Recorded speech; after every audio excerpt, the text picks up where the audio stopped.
वतीनं आज एक वेगळी मोहीम तुम्ही इथे राबवतायत. 11वी मोहीम आहे ही. पण आज तुम्ही देवनगरीत आलात. तुमचं इथं येण्यामाग कारण ही मोहीम जी आहे गड संवर्धन मोहीम आहे, पण आज तुम्ही या नगरीत का आलात? काय उद्देश? छत्रपती शिवरायांच्या जयंतीचं औचित्य साधून आपण गड किल्ले संवर्धन स्वच्छता मोहीम सुरू केली. किल्ले शिवनेरी या ठिकाणावरून आज ही 13वी मोहीम जरी देहू या नगरीमध्ये होत असेल, ठीक आहे. आमचं उद्दिष्ट आहे की महिन्यातला एक दिवस छत्रपती शिवरायांसाठी ज्या राजांनी गड किल्ले उभे केले त्या राजांचा आजही विचार प्रत्येकाच्या मनामनात राहिला पाहिजे, ही भावना यामागं महत्त्वाची आहे.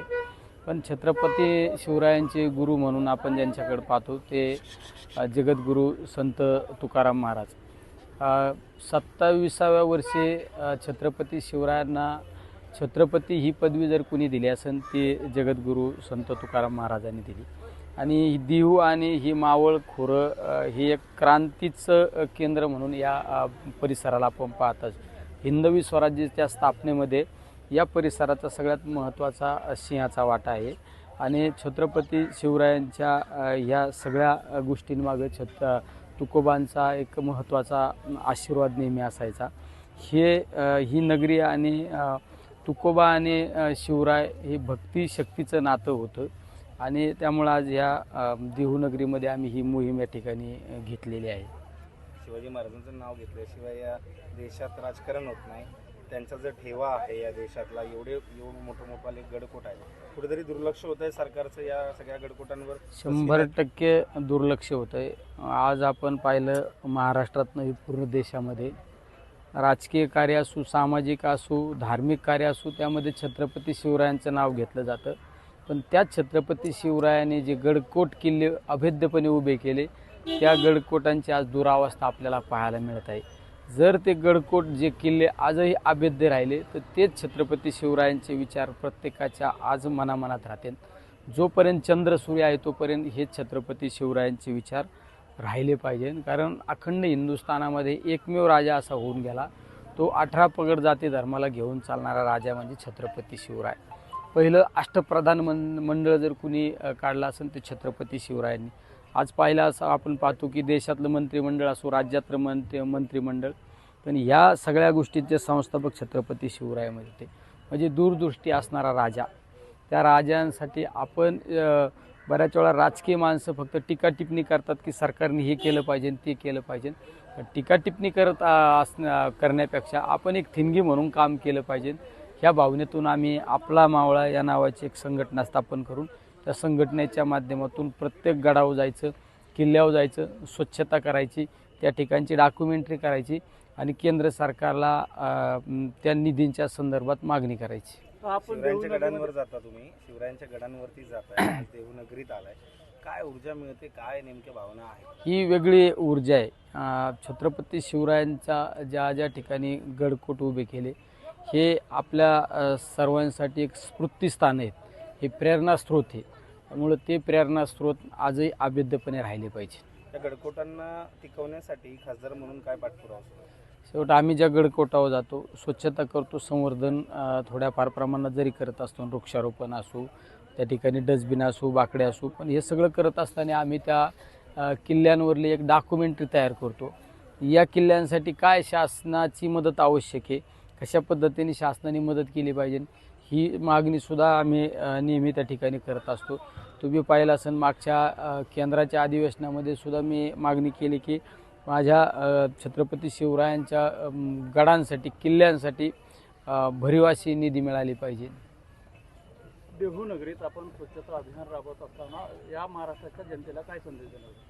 शेवट या ठिकाणी स्वच्छता राबवत असताना महाराष्ट्रातल्या जनतेला हेच सांगू इच्छितो की आपण सुद्धा एक ठिणगी म्हणून काम केलं पाहिजे.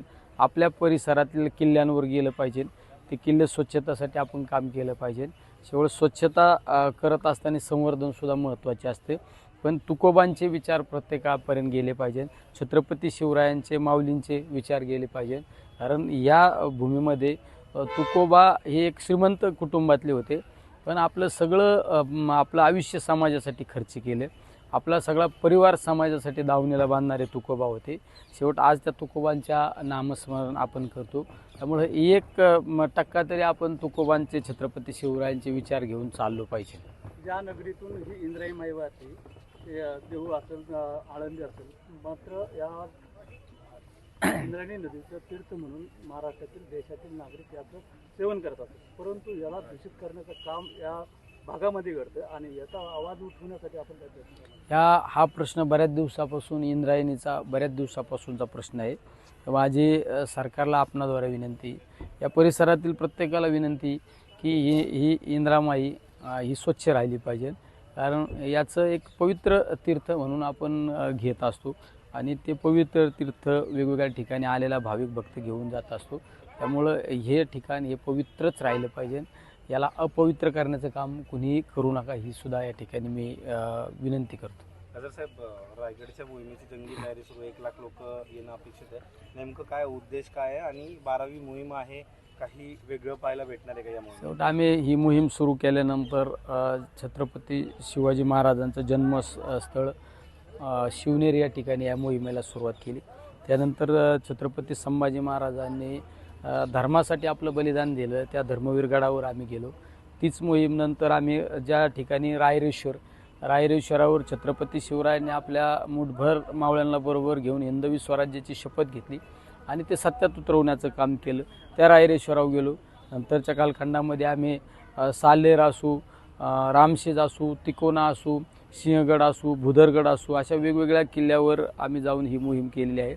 आम्ही 13वी मोहीम, ज्या 12 मोहिमा झाल्या त्या 12 मोहिमांची आम्ही एक पुस्तिका तयार केली आणि 13वी मोहीम घेत असताना आम्ही महाराष्ट्रातील ज्या ज्या लोकांनी, ज्या ज्या साधू संतांनी, कुणी शाहीर असू, महाराज मंडळी असू, वेगवेगळ्या धार्मिक ठिकाणी काम करणारे आपले जागरण गोंधळी असू, पारंपरिक वाद्यवाले असू, या सगळ्यांचा एक सत्कार सोहळा त्या ठिकाणी ठेवणारे, ज्यांनी छत्रपती शिवरायांचे विचार घराघरापर्यंत पोचवण्याचं काम केलं, असे शिवशाहीर असू, व्याख्याता असू, अशा वेगवेगळ्या लोकांचा त्या ठिकाणी एक सत्कार सोहळा करणार आहे.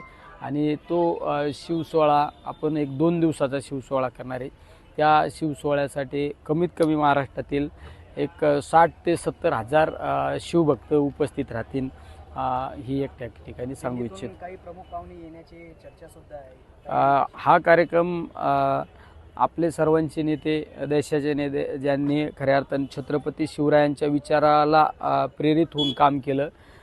छत्रपती शिवरायांचा एक कायम विचार असायचा, माझ्या शेतकऱ्याच्या शेतातील पिकाच्या देठाला सुद्धा हात लावला नाही पाहिजे, माझा शेतकरी हा सुखी झाला पाहिजे, ही भावना छत्रपती शिवरायांची होती. त्याच भावनेला प्रेरित होऊन आपल्या देशातील नेते, आपल्या सर्वांचं दैवत आदरणीय पवारसाहेबांनी सुद्धा शेतकऱ्यांसाठी इतकं अतिशय चांगल्या पद्धतीने काम केलं. कृषी मंत्री असताना कालखंडामध्ये आत्तापर्यंतच्या या केंद्राच्या इतिहासामध्ये सगळ्यात उत्कृष्ट काम करणारे कृषी मंत्री म्हणून जर कोण असेल ते पवारसाहेब असू.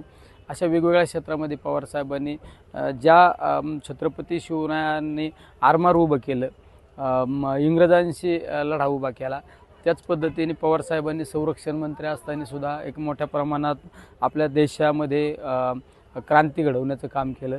अशा नेत्याच्या उपस्थितीमध्ये तो कार्यक्रम आपण घेत आहे. त्या कार्यक्रमासाठी देशाचे प्रधानमंत्री नरेंद्र मोदी सुद्धा येण्याची त्या ठिकाणी शक्यता आहे.